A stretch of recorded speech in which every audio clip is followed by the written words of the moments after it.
سلام، خیلی خوش اومدید به یه ویدیو داستان دیگه.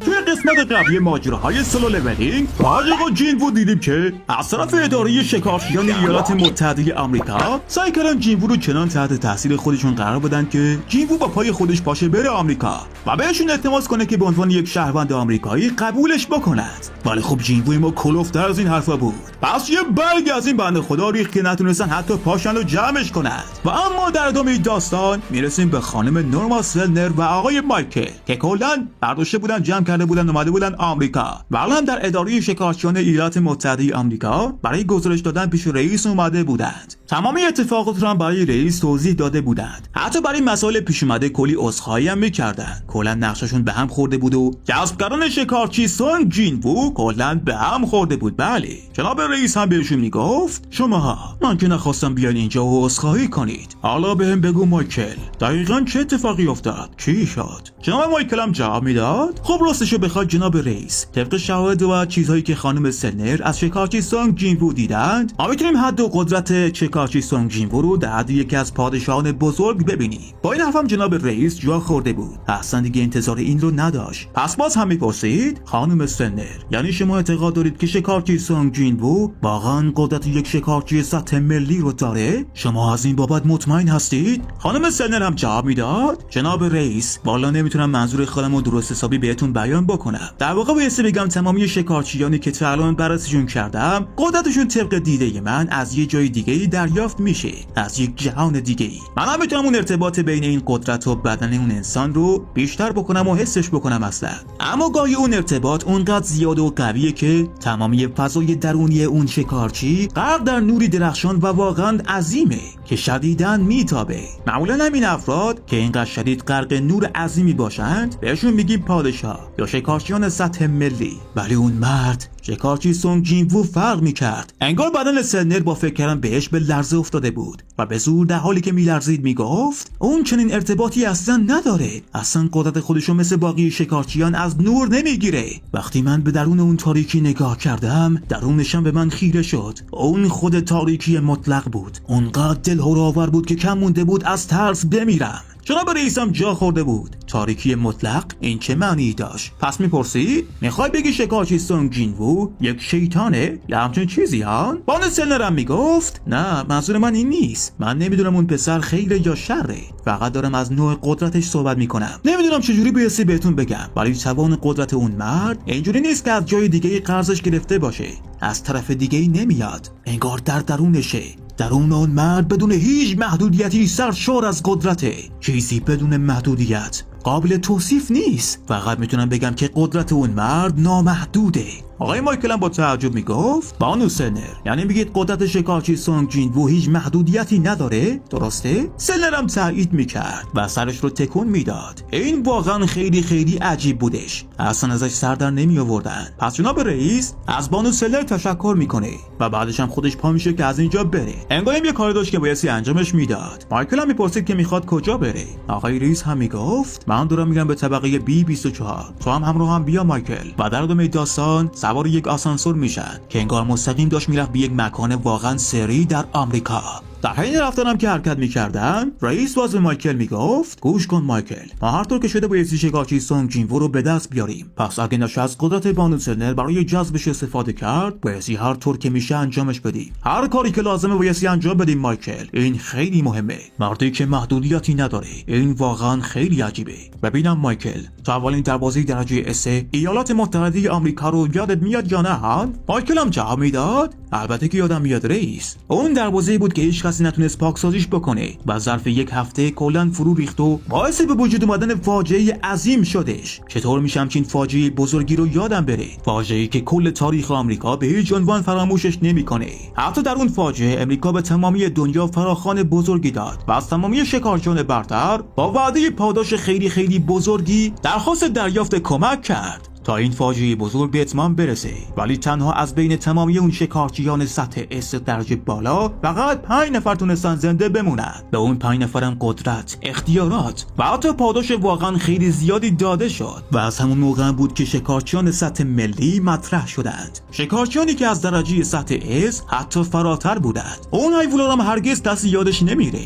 حیولای اژدهای قرمز با شعله‌های خاموش نشدنی، موجودی واقعا بزرگ که با نفس شعله‌ور قدرتمند خودش چندین و چند شکارچی سطح اس رو در جا خاکستر میکرد. رئیس هم ادامه میداد و در حال رفتن میگفت باید در این مورد یه چیز دیگه هم بدونی مایکل. باید بدونی اون اژدها، اون فاجعه جهانی بعد از اینکه نابود شد برای ما یک هدیه به جا گذاشت. هدیه‌ای که واقعا خیلی عجیبه. مایکل هم مونده بود داره در مورد چی صحبت میکنه، ولی یه جورایی داشت منظور رئیس رو درک میکرد. رئیس هم میگفت دقیقاً مایکل، همون چیزی که بهش فکر میکنی. پس بعدش رئیس با سطح دسترسی خودش یک در عظیم رو که جلوشون بود رو باز میکنه و با باز شدنش مایکل کلی جا میخوره. اون دیگه چی بود؟ مایکل تا حالا همچین چیزی رو ندیده بودش. این خارق‌العاده بود. رئیس هم میگفت میبینی مایکل، این همون هدیه‌ای که دارم در موردش صحبت میکنم. هدیه‌ای که از اون موجود فاجعه بار به جا موند. این سنگ عجیب توی بدن اون موجود پیدا شد درست بعد از اینکه مرد. اما از اون اتفاق اون فاجعه بزرگ 8 سال میگذره.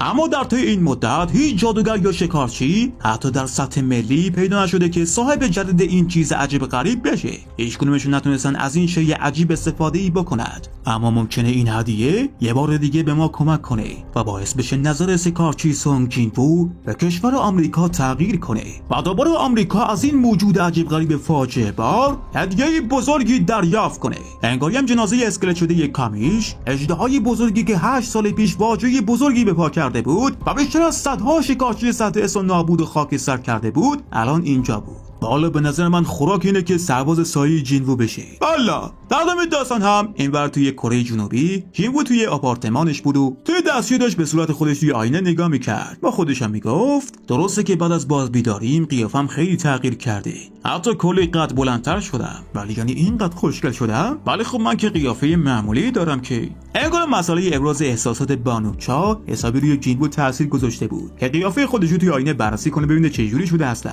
حالم که داشت خودش با دقت نگاه میکرد واقعا خیلی تغییر کرده بود. حتی زاویه فکش هم تغییر کرده بود. قبلا زیاد به این موضوع دقت نکرده بودش. برای همینم کلی تعجب کرده بود. یویم از دست به باد میاد بیرون و میگفت آبجی جون ازت یه سوالی دارم، به نظرت من خوشگلم؟ جینا هم تعجب کرده بود. این دیگه چه سوالی بود دیگه؟ جین‌وو هم باز میگفت بهم بگو دیگه، من خوشگل هستم یا نه؟ به عنوان یه مرد میگم، فکر میکنی خوشگلم یا نه؟ الان به نظرت چجوری به نظر میام؟ جینا هم خودشو به نفهمی میزنه و میگفت چقدر اعتماد به نفس داری یارو، تو فقط یه دلغک بیجوری. چرا فکر میکنی خیلی خوشگلی هن؟ از نظر من که تو مثل بی خانمانان بدبخت میمونی با اون قیافه نکبته. جین‌وو هم میاد جلو و دستشو میذاره روی کله جینا و در حالی که جینا دست و پا میزد، جین‌وو خیلی شاکی بهش میگفت از جواب صادقانت خیلی ممنونم خواهر جون، واقعا که خیلی بیشوری. حتی جین‌وو میگفت اینقدرم دست و پا نزن، مگه یاد رفته من یه شکارچی سطح اس هستم، بدنم مثل فولاد محکمه، اگه پای بهم بخوره ممکنه بشکنه. جینا هم بلند جیغ میزد و داد میزد ببین یارو، شاید تو قوی باشی ولی منم باهوشترین شاگرد کل مدرسه‌مون هستم. شاگرد اولم میفهمی یا نه؟ خودم همه چیز خوب میتونم بفهمم. جین‌وو هم میگفت معلومه که امتحاناتون خیلی الکی پلکیه، بیشور. ولی خب حالا که سر صحبت باز شده بود، جین‌وو مسئله این که میخواد یه سازمان شکارچیان جدیدی باز کنه رو به جینا میگه. خواهرش هم در حالی که اصلا بهش اهمیت نمیداد برمیگرده و میگفت ای بابا، پس اصلا باید رئیس صدات کنیم دیگه، درسته؟ جین‌وو هم ادامه میداد و حال برای انتخاب اسم انجمن شکارچیامون کلی گیر کردیم. منم فکر میکنم به اسمشو بذارم تکرو، بکنم این بهتر باشه. جینا هم کلی تعجب کرده بود و از بی‌عقلی برادرش ناامید شده بود و میگفت این اسم میگه چه کوفتیه، مگه دیوونه شدی؟ جین‌وو وقتی میشنوید که همه دارن واکنش عجیبی نسبت به این اسم انجام میدن، پس از خواهرش میپرسید نظر تو چیه؟ خواهرش هم میگفت والا توانایی تو هم سربازان سایه هستش، پس در کل اصلا تو تکرو نیستی مومن جان. آخه واسه چی میخوای بذاریش تکرو؟ آخه این اسم اصلا مناسب نیست که. جین‌وو هم کلی خیت شده بود تفلک. حالا هم که داشت بهش فکر میکرد راست هم میگفت. جین‌وو از سربازان سایه استفاده میکرد، پس تکرو نبود. بنابراین میپرسید خب نظر تو چیه؟ اسمشو چی بذارم؟ جینا هم خیلی مشتاق میگفت خب معلومه چی بذاری، اسمشو بایستی بذاری انجمن بزرگی آهجین. متوجه شدی؟ تازه آهجین هم اسم برعکس منه، هم معنی کلیش میشه تلاش کردن. یا به جلو پیش رفتن. جینوو هم بعدش نیومده بود. واقعا اسم خیلی مناسبی هم بود. تازه حتی این اسم به خواهرش هم مربوط بود، کسی که براش خیلی عزیز بود. پس جینوو هم دیگه تصمیم خودش رو میگیره. در ادامه داستان هم در همین حینا بود که داخل هتلی در شهر سئول انگاری بانوچا توی خونه خودش بود و هی با خودش کلنجار میرفت و داد میزد چرا بهش گفتم منم همینطوری فکر میکنم و میخوام کنارش بمونم، چرا اینو گفتم؟ اینجوری یعنی مستقیما بهش اعتراف کردم من اینو نمیخوام. یا خدا، انگاری هم بدجوری قرمز شده بود و هی بهش فکر میکرد و حسابی خجالت میکشید. حتی حالا فکر میکرد که جینوو فکر میکنه دیوونه چیزیه، ولی خب یهویی بلند میشه و به خودش دلداری میداد و بلند میگفت اون جون منو نجات داده. خب معلومه که من باید ازش خوشم بیاد، مگه میشه خوشم نیاد؟ جونمو نجات داده، پس مشکلی نیست، من دوستش دارم، خوشم میاد آخه.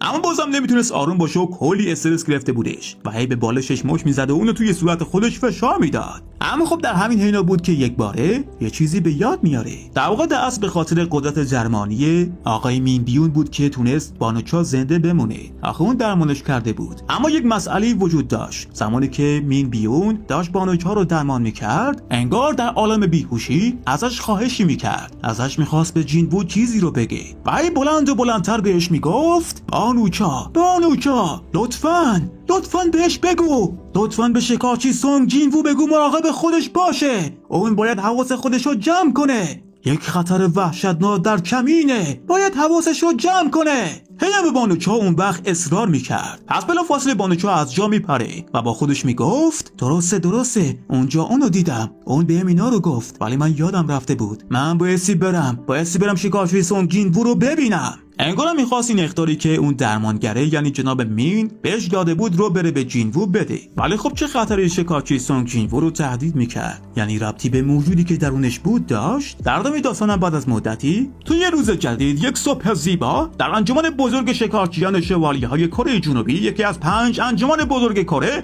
انگاری برای این مسئله تحت فشار قرار گرفته بودن. آخه یک سیاهچاله درجه بالا ظاهر شده بود توی محوطه‌شون. سیاهچاله‌ای که براشون واقعا خیلی سخت بود و مونده بودن برن داخلش یا نرن. این سیاهچاله به درجه S نمیرسید، ولی خب آمارش در نهایت سطح A بودش. انجمن شکارچیان شوالیه‌ها هم اصلا شکارچی درجه S نداشت. حتی رئیسشون که این یارو بود، یه شکارچی سطح A بودش. بنابراین فکر می‌کردن اگه برن داخل و اتفاق غیرمنتظره بیفته، همشون میرن اون دنیا. ولی از طرفی انجمن شوالیه‌های کره یکی از 5 انجمن بزرگ کره بودش. اگرم نمیتونستن از پس این سیاهچاله توی محوطه خودشون بر بیان، آبروشون بدجوری میرفت و شهرتشون نابود میشد. و حالا انجمن شوالیه‌ها از نظر شکارچی رده A زیاد داشتش و توی کره بیشترین شکارچی رده A رو انجمن اینا داشت. فقط بس شکارچی رده S بود که اونها رو از بقیه انجمن‌ها پایین‌تر نشون میداد. اگر میرفتن از باقی انجمنایی که رده S داشتن درخواست همکاری میکردن، باعث میشد بازم خیلی دست کم گرفته بشن. اینم به شهرتشون بازم کلی آسیب میزد. اگرم خودشون دست به کار میشدند و با 10 تا شکارچی رده A هم میرفتن داخل،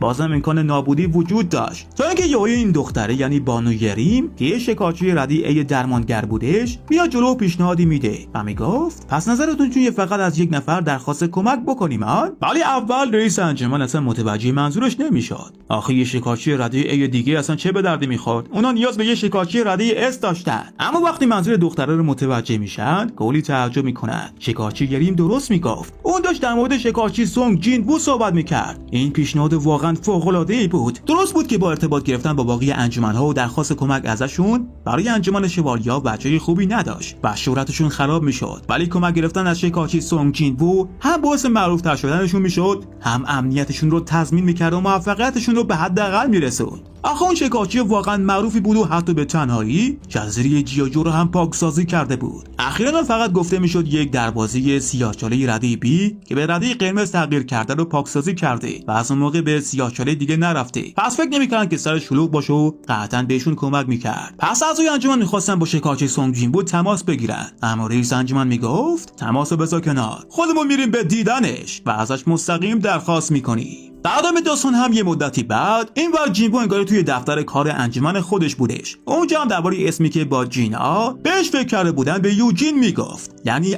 جین. یوجین هم از خدا خواسته این اسم دیگه قبول میکنه، چون هرچی که هم بود از اسم تگرو دیگه خیلی بهتر بود. واسه همین با کلی خوشحالی قبولش میکنه. حالا دیگه اسم انجمن دیگه انتخاب شده بود، فقط هم باید یه بنیانگذار دیگه پیدا میکردن. یوجین هم از شکارچی بانوچا صحبت میکرد و میگفت رئیس جان، کار با شکارچی چا چیکار شدن؟ به کجا رسید؟ جینوو هم جواب میداد معلوم به درد ما نمیخوره، اصلا هدفش پیوستن به انجمن ما نبود، کلا واسه یه چیز دیگه اومده بود قرم ساخت. واسه همینم فرستادمش بره خونه‌شو. یوجین هم جا خورده بود، اون یه شکارچی جوون و زیبا و خیلی معروف و حرفه‌ای بودش. آخه بهتر از اون دیگه چی می‌خواستن پیدا کنن دیگه؟ پس میپرسی رئیس تو دقیقاً دنبال چه نوع فردی هستی آن؟ نکنه میخوای سایت ما رو استخدام بکنی؟ آخه از شکارچی چا چی دیگه بهتر داریم آخه آن؟ جینوو هم میگفت من یه شکارچی میخوام با مجوز شکار که برای پیوستن به انجمن علاقه داشته باشه، نه به چیز دیگه ای، حتی قابل اعتماد هم باشه. همین. یوجین هم به فکر فرو رفته بود. یه چند نفری توی ذهنش داشت، ولی خب اندازه شکارچی چا ارزشمند نبودن والا. در این جلسه‌شون هم بود که یهویی در دفتر به صدا در میاد. جینوو میره درو باز میکنه و اول فکر میکرد که بازم بانوچا پیدا شده، ولی خب انگاری اون نبود، انگاری اینا بودن از انجمن شوالیه‌های کره که با روی خیلی خوش و ظاهر زیبایی سلام میکردن و حتی میگفتن چطوری شکارچی سونگ جینوو، بنده رئیس انجمن شوالیه‌ها هستم، حالتون چطوره؟ جینوو موده بود اینا دیگه اینجا چی میخوان، اونم رئیس یکی از 5 انجمن بزرگ کره. دردم روی صندلی میشینند مذاکره کردن و اونجا هم رئیس انجمن شکارچیان شوالیه از دروازه بزرگی که جدیداً باز شده بود به جینوو خبر میداد و میگفت این دروازه اونقدر بزرگه که حسابی همه رو وحشت زده کرده.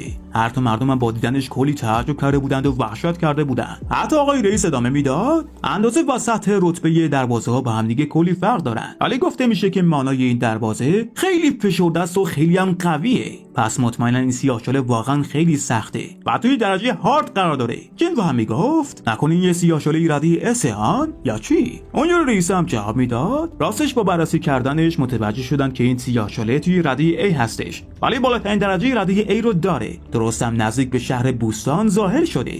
با شنیدن اسم شهر بوستان هم جینوو به فکر فرو میره. آخه شهر بوستان خونه شکارچی جوهی هم بودش، اون اونجا زندگی میکرد، همون دختری درمانگری فصل اول داستان. پس جینوو میخواست قبول کنه و حتی به اونجا بره یک جعبه شیرینی هم براش ببره و ازش یک سری بزنه. آقای رئیس هم ادامه میداد احتمالاً هم شما توی روزنامه ها دربارش خونده باشید، ولی سازمان کره داره سعی میکنه که مانع ورود ما توی اون سیاهچاله بشه و ما رو محدود کنه، اونم توی محوطه خودمون. درست هم است که ما شکارچی رده اس نداریم، ولی بازم تعداد شکارچیان رده ای ما خیلی زیاد هستن. اگر شما موافقت کنید که همراه با ما بیاید، احتمال موفقیت بالا میره و دیگه کسی مانع ما نمیشه. پس ازتون درخواست داریم که بهمون کمک کنید شکارچی سونگ جینوو. پیشنهاد همکاری سازمانی هم که بهتون میدیم خیلی بالاست، پاداش خیلی بالایی هم به دست میارید. معمولا برای شکارچیان رده اس پیشنهاد 10% از سهم کل سیاهچاله عادیه، ولی ما برای عضویت شما 20% رو براتون در نظر میگیریم و 20% از سود رو به شما میدیم. حالا نظرتون چیه؟ ولی جینوو همون اول رو کراس میگفت نه، فقط 50-50. در این صورت قبول میکنم، در غیر این صورت قبول نمیکنم. آقای رئیس هم کلی تعجب کرده بود، این خیلی زیاد بود دیگه. جینوو هم ادامه میداد من حالا فقط یک فرد تنها نیستم، من انجمن خودم رو دارم، انجمن تازه تأسیس آهجین. حالا اگه بخواید با من همکاری بکنید یعنی با کل انجمن من همکاری کردین، فهمیدی؟ آقای رئیس هم میگفت که اینطور. خیلی خوب، 40-60 نظرتون چیه؟ 60 ما 40 شما. ولی جینوو بازم روی 50-50 تاکید میکرد و اصلا کمتر قبول نمیکرد. حتی بهشون میگفت این انجمن شماست که نیاز به من داره و برای مذاکره به اینجا اومدی، من مجبور نیستم پیشنهاد شما رو قبول بکنم. پس آقای رئیس انجمن شوالیه هم که مجبور بود و بدون شکارچی سونگ جینوو توی خطر بدی میافتادند، از سر مجبوری دیگه قبول میکنه و قبول میکنه که 50-50 با هم دیگه سهم‌ها رو تقسیم کنند، اما در عوض یه سری از مسئولیت‌های بیشتری رو به دوش جینوو میذاره، مثل کشتن باس سیاهچاله. جینوو هم قبولشو میکنه. پس در ادامه داستان با هم دیگه به توافق میرسند و دست میدن و انگاری هم جینوو هم دیگه قبول کرده بود همه شرایطشون رو. اما از اونجایی که یک هفته از باز شدن دروازه میگذشت، بایستی همین فردا حمله رو شروع میکردن. پس رئیس از جینوو میخواست که همین الان با ماشین بیان برن به شهر بوستان و برای نبرد فردا آماده بشن. اما جینوو قبول نمیکرد، میگفت راستش امشب یه سری کارها دارم که بایستی انجامشون بدم، ولی نگران هیچ چیزی نباشید، فردا خودم سر موقع حاضر میشم. حتی جینوو یهو یک سایه میفرسته توی سایه‌های این یاروها تا بعدا بتونه راحت با انتقال جابجایی سایه‌ها بره پیششون. این پسر هم یهویی متوجه میشه که سایه جین‌وو تکان خورد، ولی دلیلش رو اصلا متوجه نمیشد. چون متوجه نمیشدن کلا دیگه بیخیال میشن و نادیدش میگیرن. در همین هم بود که یهویی گوشی جین‌وو زنگ میخوره، ولی خب شمارش معلوم نبود مال کیه و کی بهش زنگ زده. پس جین‌وو عذرخواهی میکنه و از جلسه میره بیرون. بعدش هم تلفن رو جواب میده و میگفت شکارچی سونگ جین‌وو هستم، بفرمایید کارتون چیه؟ اما یهویی صدای ننه‌شو میشنوه که به جین‌وو میگفت خوبی پسرم، حالت چطوره؟ جین‌وو هم تعجب کرده بود و میگفت مامان تو موبایل خریدی؟ ننه‌ش هم پشت تلفن جواب میداد آره پسرم، یه گوشی جدید خریدم، همینم که گوشی رو خریدم زنگ زدم به تو تا صدات رو بشنوم، مزاحمت که نشدم ها. جین‌وو هم باهاش صحبت میکرد و همینجوری با همدیگه صحبت میکردند و حتی قرار میشه که شبو با همدیگه شام بخورن، اونم خانوادگی، و اینجوری شب رو کلا بگذرونن. در ادامه داستان هم روز بعد میرسه. درست هم در نزدیکی شهر بوستان در کره جنوبی اعضای انجمن شوالیه‌ها کلا جمع شده بودند که بیشتر از 10 تا شکارچی رتبه A بودند، اونم با کلاس‌های مختلف مثل تانک و درمانگر و این حرفا. حتی آقای رئیسشون هم اینجا بود و تجهیزات لازم رو هم به تنش کرده بود تا برای ورود به سیاهچاله کاملا آماده بشند. ولی خب هرچی با گوشیش زنگ میزد به جین‌وو جواب نمیداد. آخه کجا مونده بود؟ و خیلی نگران بود و با خودش میگفت ای کاش همون موقع به زور با خودم میآوردمش، حالا معلوم نیست کجاست، چرا نمیاد، نکنه یادش رفته. اما جین‌وو درست این ورد هنوز توی خونش بود و در حالی که به ساعت گوشیش نگاه میکرد با خودش میگفت حدود 5 دقیقه دیگه حمله شروع میشه، باید سریعتر برم. انگارم هوا واقعا خیلی خراب بود و بارون هم به زودی شروع میشد. امروز هوا کلا بارونی بود. جین‌وو هم مونده بود خواهرش جینا، یعنی با خودش چتر برده بود نکنه خیس بشه بعدش هم مریض بشه. به حال به خواهرش واقعا خیلی اهمیت میداد، اما خب زیاد دیگه مسئله مهمی نبود. پس جین‌وو از جابجایی سایه‌ها دیگه استفاده میکنه و بلافاصله در جابجا میشه و میره پیش بقیه شکارچی‌ها در نزدیک شهر بوستان. اما در همین حین توی مدرسه‌ای که جینا به اونجا میرفت انگار خبرهایی بود و انگار قرار بود ماجراهای اینجا داشته باشیم. ولی چه خبر بود؟ در همین حین هم 3 تا از دانش آموزان که از طرف معلمشون مأمور شده بودن که برای کلاس هنر 6 تا سر مجسمه گچی با خودشون ببرن، برای بردن سرهای مجسمه داشتن میرفتن به اتاق انباری مدرسه که ته همین سالن بودش. این کلاس انباری هم که مثل انباری ازش استفاده میشد یه ترم کاملی بود که ازش اصلا سر نزده بودند و کسی اصلا به اینجا نیومده بودش. کلا با ورود دانش آموزان متوجه میشن این مکان واقعا خیلی خاکیه، انگار مدت خیلی زیادی بود که اصلا تمیز نشده بودش. ولی یهو هر سه تاشون با دیدن چیزی کلی جا میخورند. اون یه دروازه سیاهچاله بودش، واقعا یکی اینجا ظاهر شده بود توی مدرسه. یهو از بین اون 3 تا پسری به اسم جون سئوگ میره نزدیک اون سیاهچاله و اونجا میگفت سیاهچاله ممکنه هر جایی پیدا بشن، جایی ترسیدن اصلا نداره بچه‌ها. تازه سیاهچاله حداقل 1 هفته طول میکشه که باز بشن، پس حیوله فعلا ازش نمیاد بیرون. اما یهو یکی از اون 3 تا پسر میگفت اما این اتاق یه ترم کامل که اصلا ازش استفاده نشده، شاید ما اصلا اولین کسانی باشیم که این سیاهچاله رو پیدا میکنن، شاید از 1 هفته بیشتر گذشته باشه که اینجاست، نکنه یهویی باز بشه. اما خب از شانس بعدشون سیاهچاله باز شده بودش. در جام یه دست گندی سبز بیرون میاد و کله اون بدبخت یعنی جون سئوگ رو میگیره. این دیگه چه کوفتی بودش؟ اون سیاهچاله باز شده بود؟ مگه واقعا 1 هفته از اینجا بودنش میگذشت؟ چرا کسی متوجهش نشده بود؟ جون سئوگ هم که در حال خفگی بود هی دست و پا میزد و تلاش میکرد که خودش آزاد بکنه، به زور هم از دوستانش کمک میخواست، ولی یهویی کله‌اش جوری میترکه که تمامی محتوای مغزش روی زمین پخش و پلا میشه. این دو تا هم وحشت کرده بودن و حتی نمیتونستن فرار کنند، از وحشت خشکشون زده بود. آروم آروم هم از داخل اون سیاهچاله یک ارک زشت و ترسناک بیرون میاد. تقریبا 2-3 متری هم قدش بود. این بد بود. این سیاهچاله حداقل توی ردیه B یا A بودش و وسط مدرسه‌ای که پر از دانش آموزان بود باز شده بود. خیلی بد بود. حتی بدتر از این خواهر جین‌وو یعنی جینا هم اینجا بودش و این اوضاع خیلی خراب میکرد. ولی خب در ادامه داستان قرار بود چه اتفاقایی بیفته و چه فاجعه اینجا رخ بده و آیا خواهر جین‌وو توی خطر میافتاد یا نه، آیا خود سر و کله جین‌وو پیداش میشد یا نه و چه ماجراهای خفنی خواهیم داشت و چقدر قسمت بعدی خفن بشه توی قسمت بعدی در کنار هم دیگه خواهیم دید دوستان عزیزم. خلاصه که قسمت بعدی هم خیلی خفنه، از دستش ندید دوستان. شاکر همتونم، حمایت یادتون نره، کامنت حتما برام بذارید. مرسی که هستید. عضویت در کانال تلگرامی ما هم یادتون نره. عزیز بنده هستید و تا ویدیوهای بعدی و قسمت‌های بعدی این شاهکار، خدا نگهدار عزیزان دلم.